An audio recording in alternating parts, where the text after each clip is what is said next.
Hi, I'm Patricia Grabarek. And I'm Katina Sawyer, and welcome to the Worker Being Podcast. Today, we are so lucky to be joined by Derek Bell.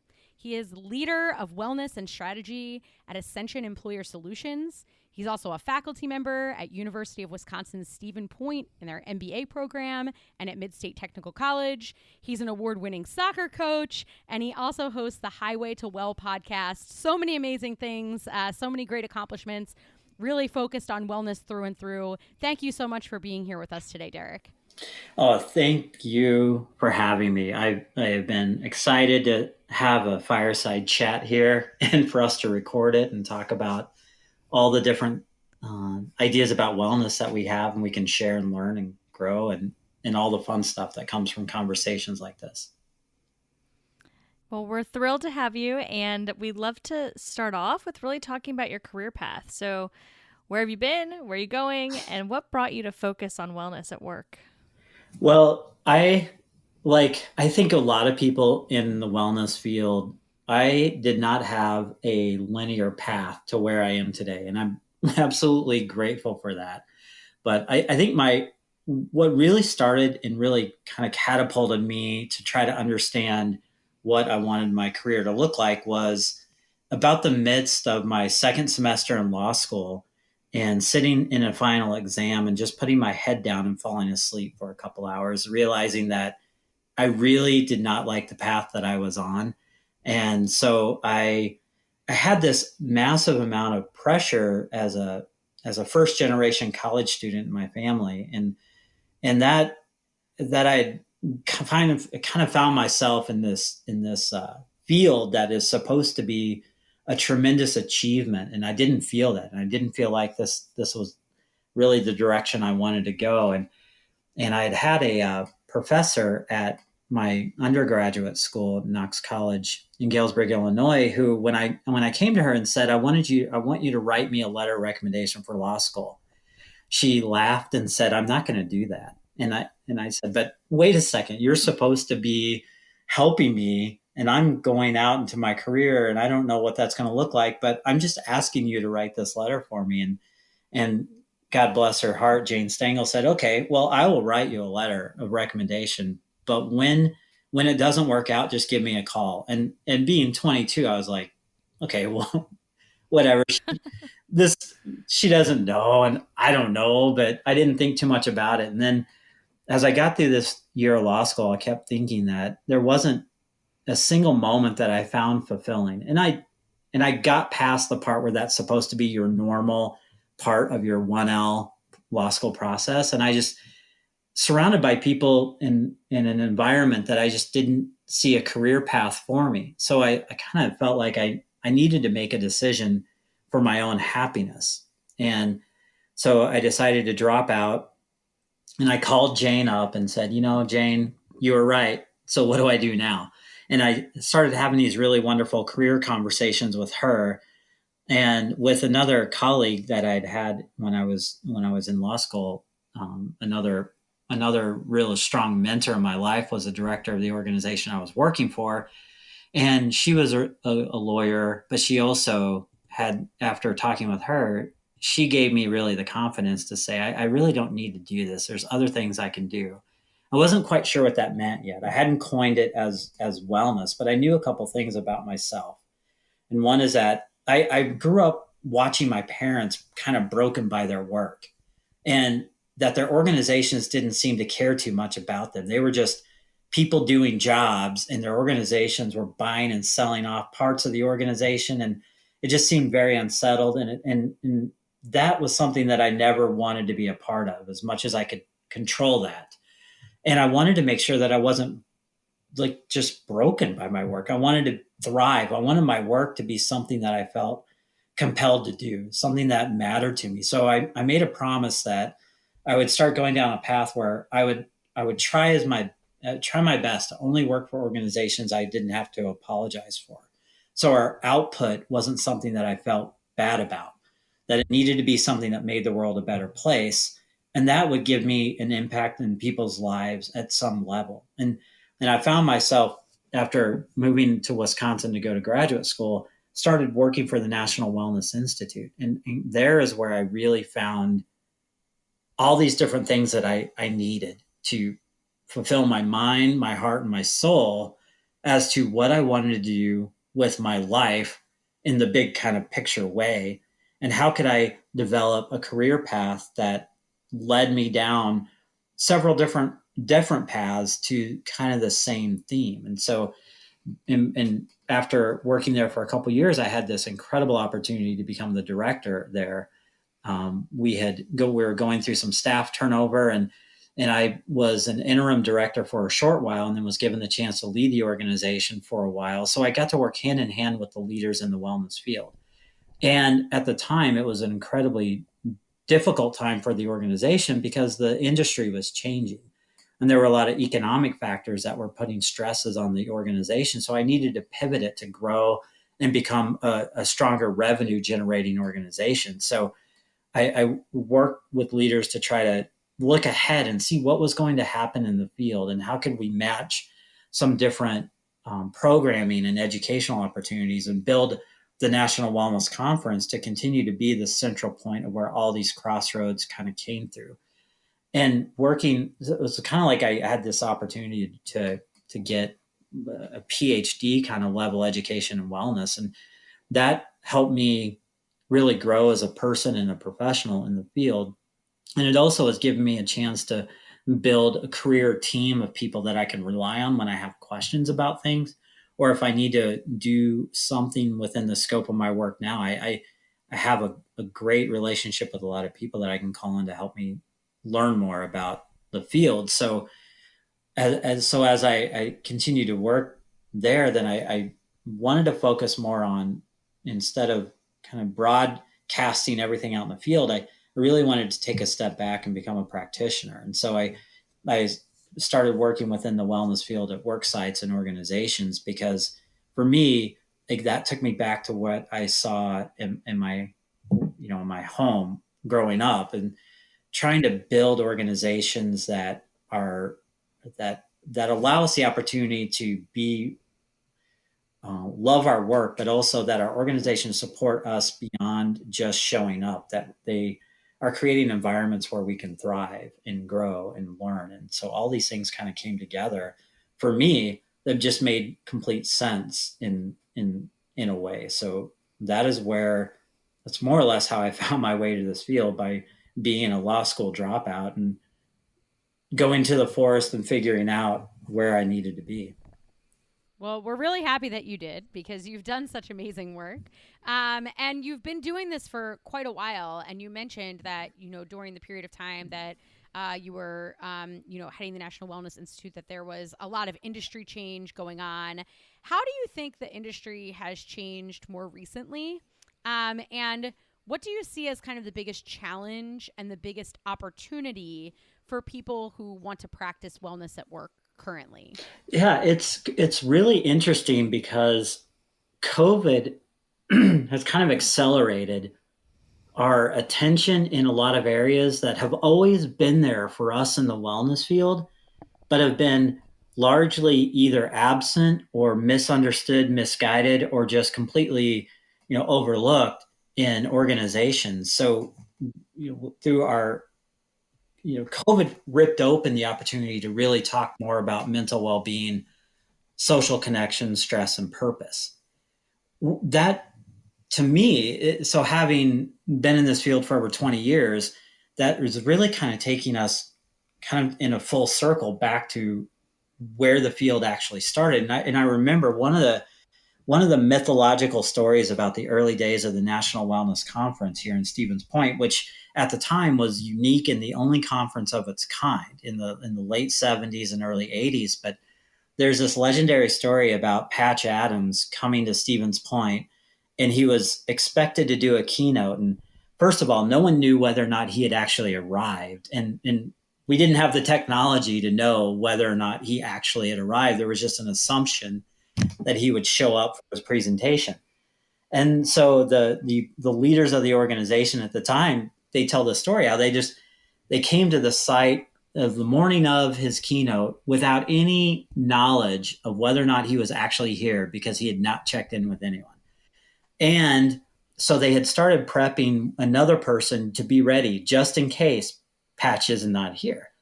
And so what Patch had done is he had gotten in touch with the technical staff that were running the audio for the event, and he had them help set up a rope that he tied from the front of the stage to the back of the arena without anyone knowing exactly what this rope was for. And so at the time about the time he was supposed to come on, he suddenly appeared, and he walks out and he walks on this tightrope all the way down through like the middle of the crowd to the very end, gets off of it, and he starts talking about balance. And he's talking about the need Huh. for balance. And this was in the late 70s, and so we think about what the critical issues we're talking about now: work life integration, balance and harmony, our stress and anxiety, and our purpose. Those were things that were clearly at the initial inception of the wellness field. And so we've kind of been weaving in and out of having those as part of our, more or less, our repertoire of ideas and things that we're sharing and trying to get into companies and individuals and organizations. And we've been fighting this constant battle with trying to figure out, how do we measure an ROI, and what are we measuring for an ROI? Because the health cost containment strategy kind of took over our field in the organizational setting for a long period of time. And we tried to tie wellness to health cost containment. And then that leads to kind of changing the definition of what we're talking about when we talk about wellness. And so the field it's diversified in its growth, but sometimes we find ourselves looping back to the very central components and tenets of what we started with. And so that's been something that I've been watching and been a part of for quite some time. And the other thing, I think that creates, to also for us, some degree of, what is really like our challenge and opportunity in all this. And I think the real critical thing, I think the one thing I would say most that I feel like we need to do now is to get wellness leaders to ascend in company leadership. And I think that's really where our biggest opportunity lies now, because that'll help us turn organizations and help us develop the proper definition. When we talk about wellness, what are we talking about? We're not just talking about prevention. We're not just talking about flu clinics or cholesterol levels and containing health costs. We're talking about things that are more important and should be more embedded into those company cultures. So we can stop being sideshows and add-ons or check boxes that companies just do, but that we infuse it through leadership structures. And that needs to be wellness leaders doing that talk, instead of letting other people from other fields kind of define and narrow what we talk about when we're talking about wellness. First of all, love that you have a Patch Adams story. That's fun. Appreciate you sharing that with us.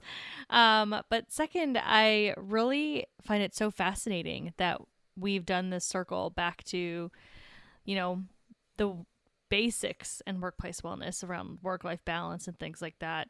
In our field, like in IO psych, like that research has been going on for a really long time. So it's really interesting to see like what's been happening in the industry. And how it's shifted and changed. And I completely agree with you that COVID has pushed people to really talk about some of this a little bit more and think about some of this a little bit more. But in particular, I love your idea and your opportunity of having wellness leaders coming into the organization to really help build this structure. And it reminds me a lot of what Katina and I often talk about when it comes to diversity, equity, and inclusion as well, which, is a pillar to all of these different wellness concepts too, is having somebody in the organization that has that expertise and knowledge and is at an executive or senior leader level that can derive some of the change based on the experience and knowledge that they have and really make it core and central to the entire organization. And I completely agree. Like the wellness side is a really important one to do the same thing, because if it's not there at the core, if we're not seeing good practices in terms of structure and culture, then no matter what other add-ons you add, it's not going to actually be truly addressed. So I really love that opportunity and that idea. That's a great one. Yeah, I mean, it is one of those situations where we find ourselves sometimes marginalized because of the organizational structure. So a lot of times your wellness program runs through your HR benefit plan. So it's really tied to health risk management and health cost containment and strategies to mitigate and manage disease. So then we end up talking about wellness as only prevention. Well, and then suddenly, like something like COVID comes along, and we find out that all of our employees are really stressed. But we weren't prepared for that because we spent all of our wellness energy looking at what it looks like under only our benefit plan because it was a side, it was off to the side in a silo. And and to some degree that's explainable and okay because we do need to talk about containing costs and we need to manage healthcare and organizations ought to be responsible and helpful to their employees, but that's only part of the picture and we haven't really gotten to the full part. Or for example, I know I've had a lot of conversations with companies over the past year about their mental well-being programming, and so historically we've relied on EAP as our cornerstone for that or organizational fulfillment of what we talk when we talk about mental wellness. We kind of turn and look at EAP and say, okay, help. Well, in the big picture, EAP's utilization is fairly small, and at the in company level, it's only about a 2 to 3% usage rate. And a lot of people don't self-refer, or they also might not want to participate in EAP because it's still at the work site. And so a lot of people have really crisis level issues, may not want to use that as their key, you know, key support system. We also just, I think I should say, I don't want to say we discovered, but during COVID, the conversation was elevated that mental well-being is a lot more than just what EAP has typically been providing.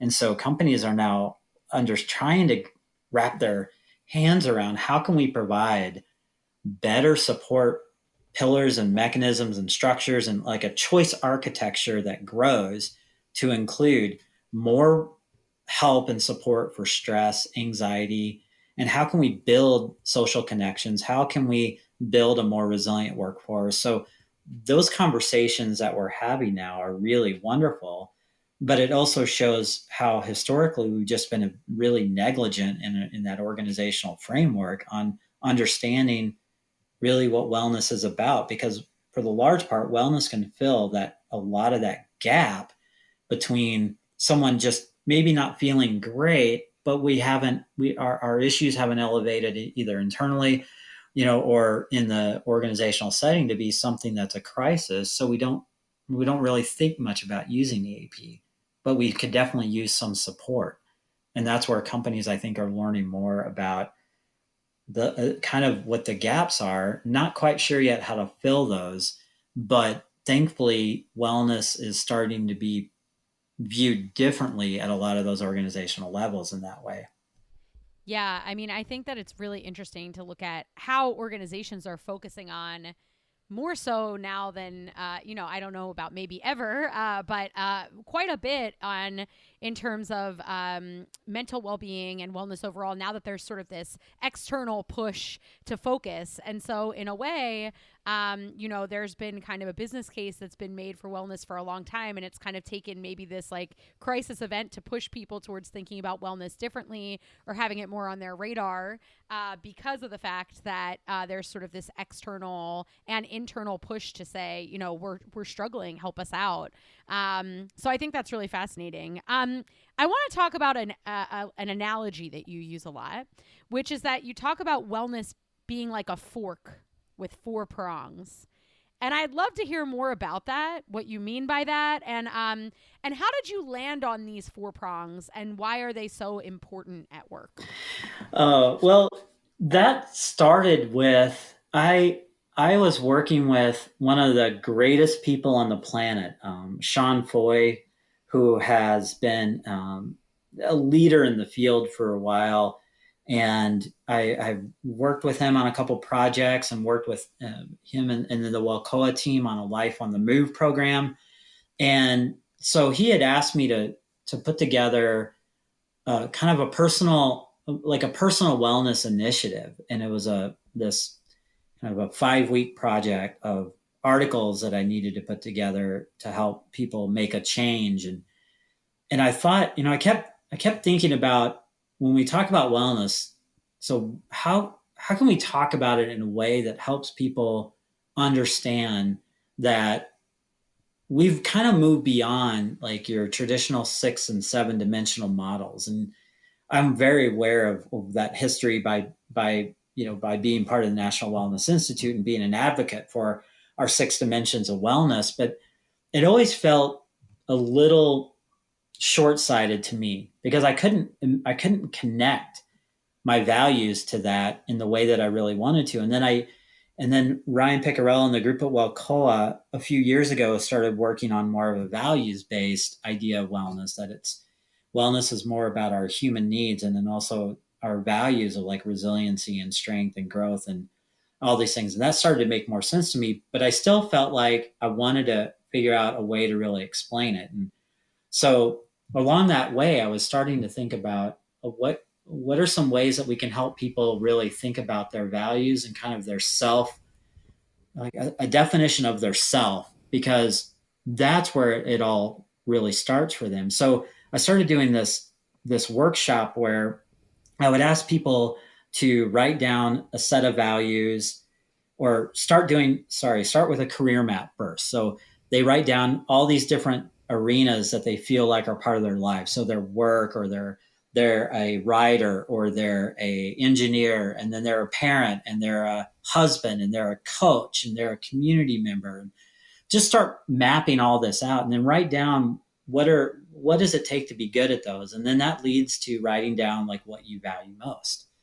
And then I have them flip that sheet over and I ask them to draw themselves as an object, and do a self-portrait, but as an object. Because if we think of ourselves as people and we ask, if you ask anyone to draw a self-portrait as a person, they just freak out and they don't want to do it because and none of us are Picassos. So we can just get past the art side of it. So if you ask someone to draw themselves as an object, they start to think about what they do. And that to me is really where we need to spend time talking about wellness, because wellness is a process. Wellness, it is what we are, but it is also what we do. And how do we export that in our life so that we feel fulfilled? And so I started coming up with these like 4 actions for what I think wellness really is. And that's create, contribute, care, and connect.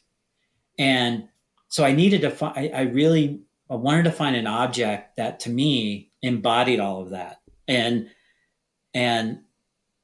just one day I started thinking about a fork having prongs, and me being a coach too, and not only a wellness coach, but also a coach of youth sports, and have done that for over half my life. I understand the opportunity to give back so a fork is something that you can feed people with, and it helps support communities, and it helps you get energy, and it helps you feel fulfilled and rewarded. And so all these things started kind of coming into this idea of a fork for me.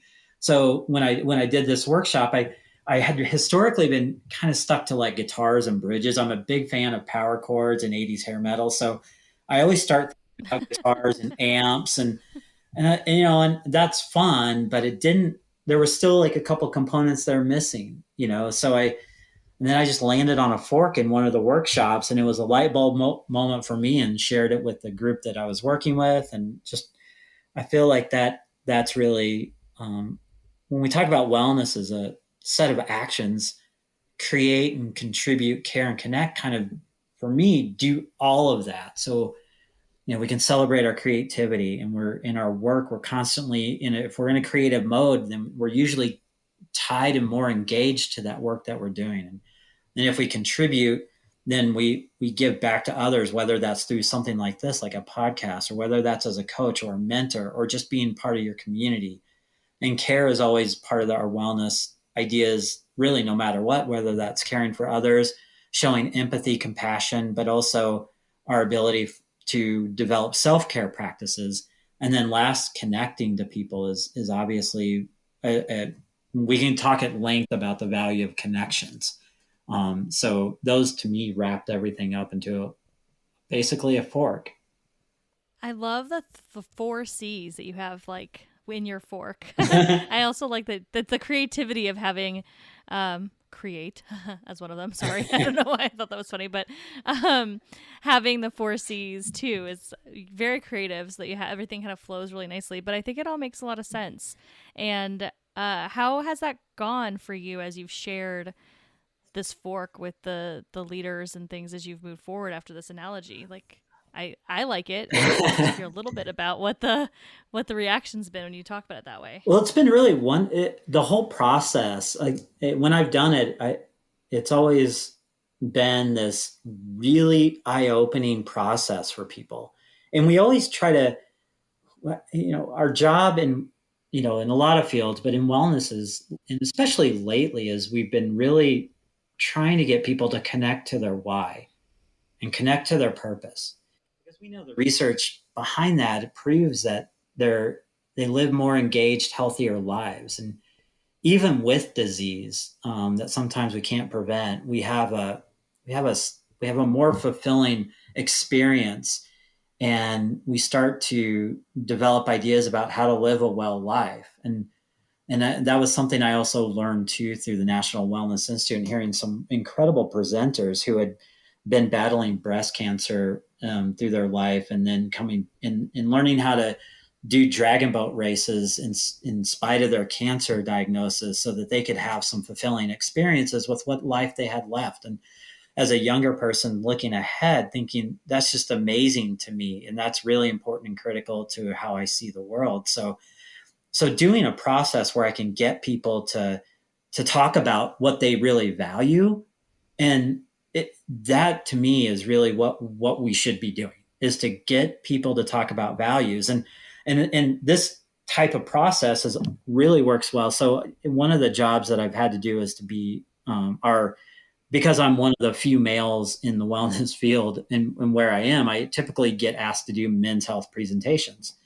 And then, so when I've asked companies before, well, what do you want me to talk about? It's usually, well, tell them all the numbers and things. Well, we know this is why men don't seek healthcare, is because numbers don't mean much to them. But if I can get them to draw themselves as an object, and I've had some really cool presentation, or when I've been doing this in a presentation format, is to have guys draw themselves as like a hammer, but talk about how significant and important it is for them to be building things for other people, and to get to that point of knowing what really makes you happy. It's unbelievable what you can get people to talk about if you give them a vehicle to do that. So that for me was a fulfillment of this whole process. So talking about it makes it easier, but I also think it connects with people in a way that historically we've been very poor at in the wellness field, where we think we need to tell people what to do, or we need to direct them to what risk levels they have after they do an HRA. And I mean, that information is important, but that's not what's going to make someone change their behavior. And it also fulfills a long dream for me, because when I went to college on an art scholarship, but I didn't have to major in art. So I've always had a creative part of me that's kind of like deep down inside, and I keep it hidden often. But every once in a while I can pull it out and then, draw a fork and show my dad that art is important.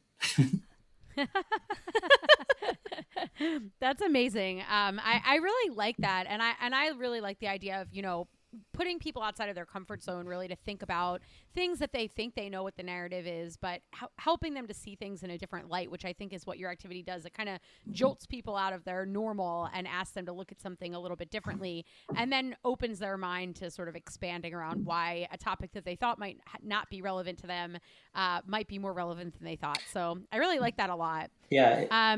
It's fun to see what it's also, when you ask them, if you draw a face, everyone's going to be so focused on how poorly they draw noses and eyes, and things like that. So it gives them a chance to just draw something poorly, but really talk about the expressive need to share something too. And it's led to some people talking about really difficult things that they weren't really ready to talk about, but they want to. And so they draw something that was meaningful from someone that they lost, or a place that they used to go as kids. And so it adds an element of trust in the setting. It creates a connection that wouldn't have otherwise been there. And those are two really critical things for me to build as someone who's leading people down a wellness path. So it's just been an absolutely wonderful activity to do. I love that. And I think, to shift a little bit into you personally, it seems like you gather, and I can tell your passion in talking about it. It seems that you gather a lot of inspiration by moving people to think differently about these ideas. What sorts of things do inspire you? Is it that or other sorts of things as you continue promoting wellness at work? And how do you manage to take care of yourself in all this work that you're doing? Um, Sometimes I don't know how well I take care of myself. I I don't say no a lot. So a couple of my friends have gotten me involved in doing some ultra marathoning, and I'm not Oh my. sold on whether or not that's a smart idea for me, but it does fit in. So I think that I really think that helping people also sometimes, for us in the wellness field, and this is something that I care about in my coaching as well, is sometimes we just have to pick up the mantle for what should be and move in that direction. And so there may be like a barrier or a wall that we've always bumped up against, and we thought, well, we can't do that because we're wellness. We can't. And then I don't see barriers, right? I'm very bad at following rules. So I'm willing to say, well, we should be talking about this. And this is really actually what wellness is. Or like in my soccer coaching, is to create a whole program and utilize a program based on respect, integrity, and nonviolence, and teach that to high schoolers, because outside of the classroom, or outside of my environment, I'm not sure where they're getting any kind of information that teaches them how to be good people. So there's just some things that I try to constantly break down walls in every arena I can, because to me there is no either or proposition in life. Period. It's always a matter of various stages of grays, and we're moving along a continuum, and our wellness is like that. So for me, that's critical in how I view my work, is to try to get involved in arenas that maybe that hadn't it had that wasn't discussions that we were having, but we should. And I don't mind carrying those and moving in that capacity. And for me, managing my own wellness, uh, I think that, and this is I'm a strong advocate of creativity, going back to that wellness fork. I mean, there's some part of that that's in there. So being present, being creative, making sure I'm contributing, all those things are really critical. And I try to do those as part of my normal daily life. But I do, I do use, so, and I talk about this a lot. I mean, exercise for me is far more of a mental relief and a special place for me than it's ever been a physical one. And so I love the physical exertion or attempting a 50 miler and things like that. But I don't attempt a 50 miler necessarily to see how fast I can do it.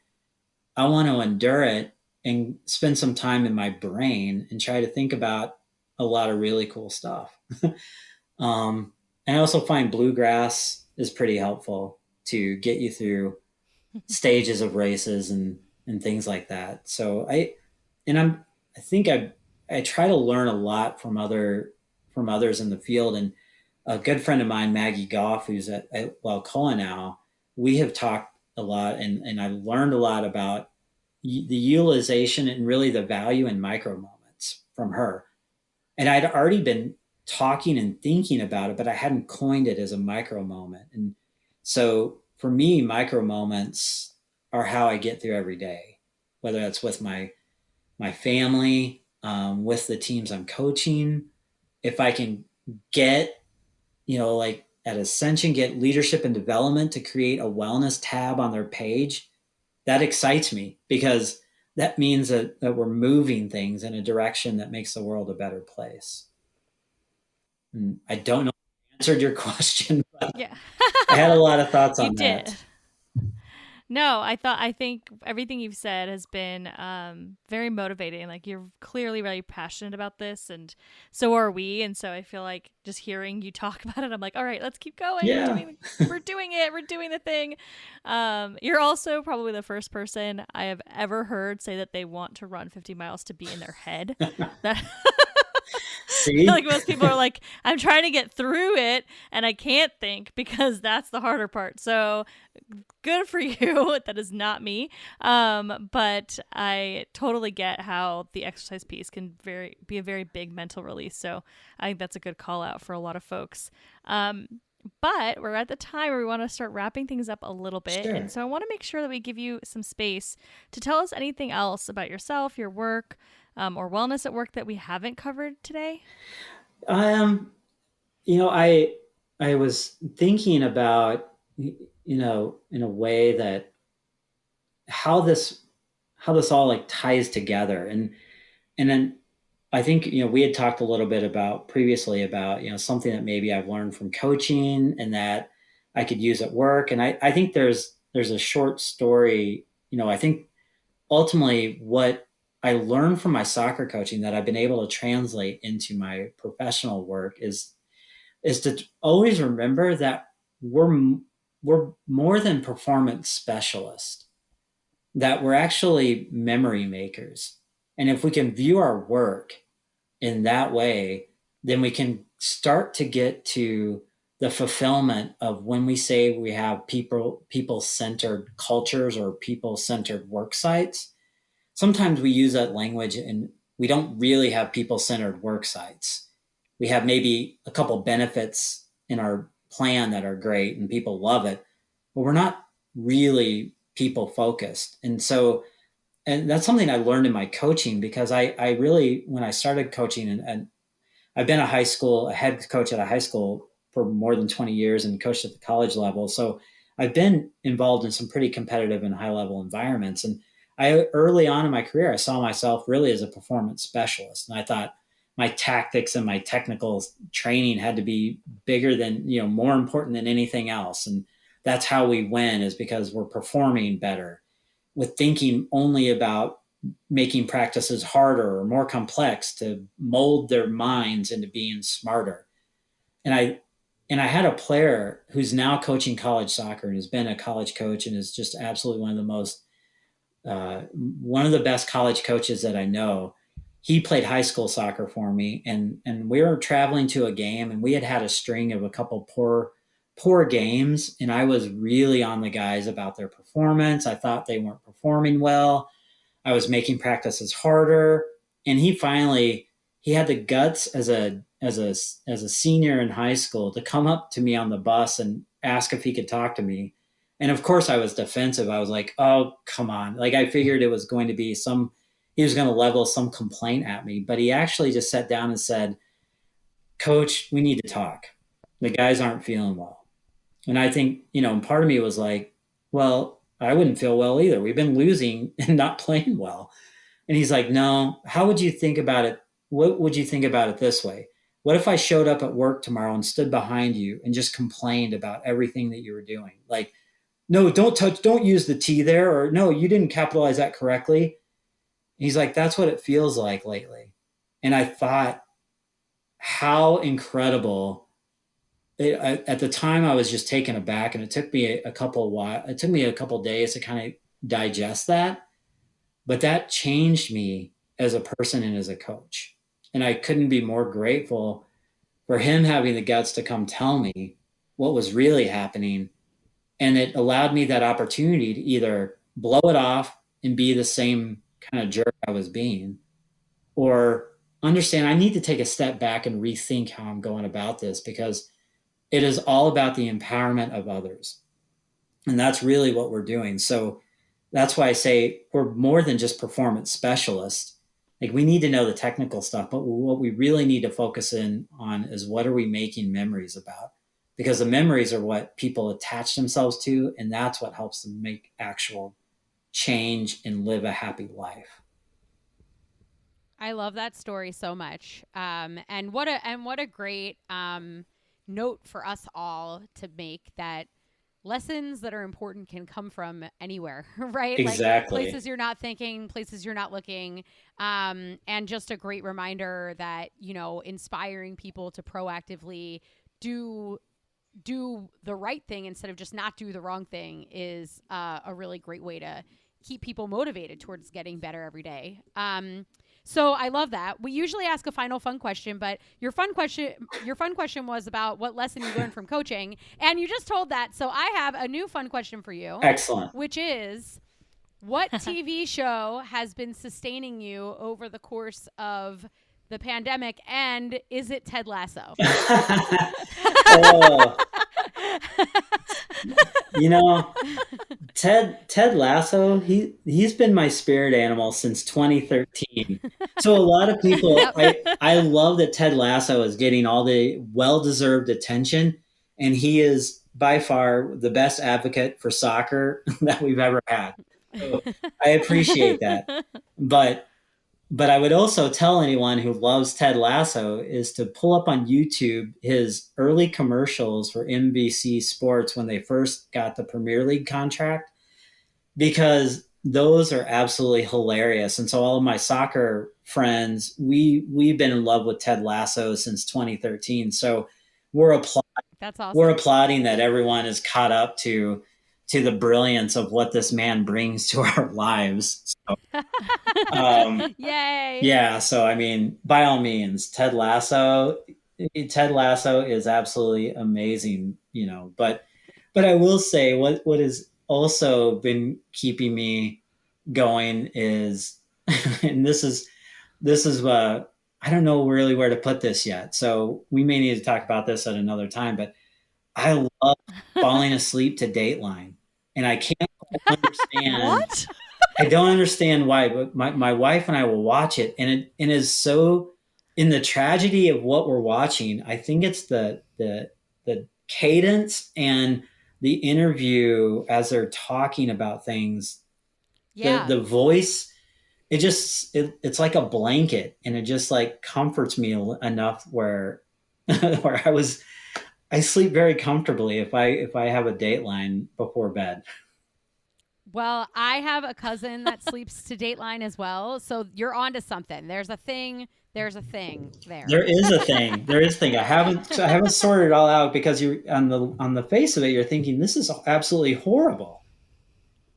Yes. There's something comforting about the production of it that I'm sure some NPR will probably do a study on it at some time, some research, and we'll learn that it's actually all about like the intonation of the people that are doing the interviews and doing the narration to the show.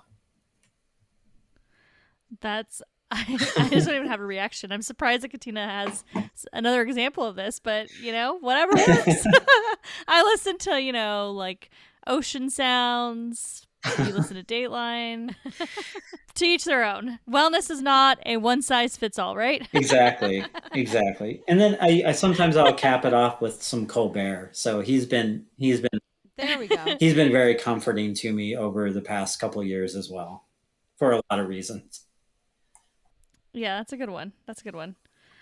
Well, thank you so much, Derek, for joining us today. Really appreciate having you and having an opportunity to hear all about your experience, your fork, your thinking while running 50 miles, Dateline obsession.